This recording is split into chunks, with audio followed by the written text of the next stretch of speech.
how to fix Instagram swipe reply option not working or not showing easily and fast in 2023 or beyond. So what you want to do, guys, to fix this problem, it's actually so easy.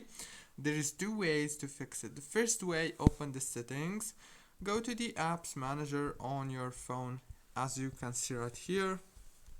Go to the apps, go to the Instagram app. Now this is the app information page. As you can see on this page, you will find all the apps that you have on your phone. So all what you want to do is go to the data usage, scroll down, and then disable the background data and the roaming data. Go back, click on the power usage details, and then enable the power consumption alert. Click here on this force stop, go to the storage, click on clear data, clear cache. And now last step you want to do is open the Play Store or the App Store if you have iOS, search for Instagram and then update it. Don't forget to like, subscribe. Thank you for watching this tutorial.